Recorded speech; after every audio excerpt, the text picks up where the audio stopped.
Hello mga kamars! Samahan niyo nga pala ako magluto ng fettuccine pasta. Isa nga pala ito na gustong-gusto ng mga Italyano. Charot! Pero yes, lagi nilang kinakain to. So ayun na nga, nagpainit na ako ng tubig dyan. Talagang pinakulo ko yan mga kamars bago ko nilagay yung ating pasta. At syempre habang inaantay natin maluto ang ating pasta, nagpainit na ako dyan ng ating kaserola mga kamars. Syempre nilagyan ko na rin yan ng mantika. At nilagay ko na nga pala yung bawang. Pati sibuyas nilagay ko na dyan mga kamars. At syempre naglagay na rin ako ng 2 Knorr cubes. At imekos-mekos lang yan mga kamars. So antayin lang natin na mag golden brown yung ating sibuyas at bawang.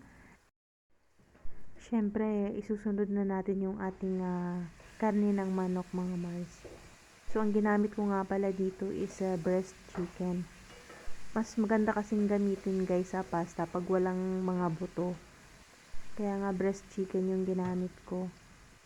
Siyempre takpan nyo muna yan. Antayin lang natin na maluto. Siyempre wag nyo rin kalimutan na tignan kasi baka masunog yan. So halu-haluin lang yan mga kamars. Patsagaan talaga kung gusto mong kumain ng masarap.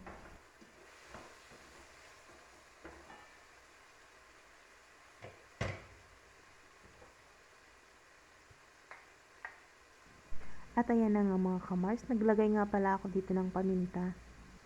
Ito yung lutong simple lang pero napakasarap po. Walang maraming spices na nilagay pero sobrang sarap po talaga. At syempre mga kamars, huwag niyong kalimutan yung vinegar. Baka isipin nyo soy sauce yan, hindi po. Vinegar po yan. At ayan na nga, tinakpan ko yan kasi chinek ko yung ating pasta kung luto na. At ayan na nga, naglagay nga pala ako ng paprika powder mga kamars. So tinakpan ko muna yan saglit dahil gusto kong i-flex yung ating pasta. Ayan, luto na mga kamars. Siyempre, tignan nyo na yung ginigisan yung karne ng manok dyan. Muntikan na masunog. Ayan na nga at naglagay na nga ako ng mushroom dyan mga kamars. Siyempre dinagdagan ko na yan ng asin. Halu-haluin mo lang yan mga kamars. Tansyahin mo kapag feel mong luto na yung mushroom. Abay syempre ilagay na natin yung ating bell pepper. Kulay green nga pala yung ginamit ko dito guys. So depende na sa inyo kung gusto nyo ng red, meron din yellow. So okay lang yun. As long as bell pepper po. So, hindi ko siya dinagdagan ng maraming gulay mga kamars kasi iiba na yung lasa niya. So, ayan na nga, naglagay na ako ng cooking cream dyan mga kamars. Ubusin nyo talaga yung 1 litro. Ayan, para creamy. Charot!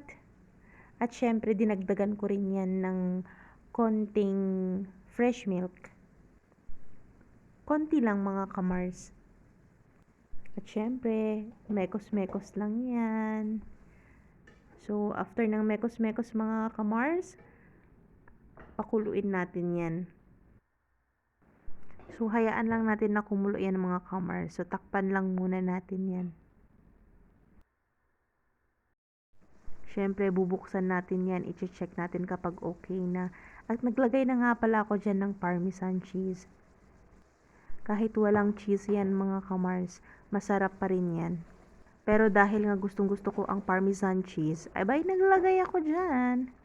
At para nga masunod natin yung fettuccine pasta, abay syempre kailangan natin maglagay. At dahil nga nag-crave din ako ng pasta, abay syempre kakain ako niyan mga kamars. Ako nga pala yung unang kakain yan. So ayan, may natira pang parmesan cheese. Abay syempre ilalagay ko yan sa aking plato. Ayan na, pa-flex lang. Ayan, ang sarap mga kamars. OMG. Kahit nga wala yan na cheese mga kamars, masarap pa rin yan. Siyempre, hindi dyan natatapos mga kamars. Dahil yung tirang sauce natin dyan, abay, siyempre, ilalagay na natin yung ating pasta. As you can see, very wow, satisfied talaga. Masarap talaga siya sa masarap. Maraming salamat po sa panunood mga kamars!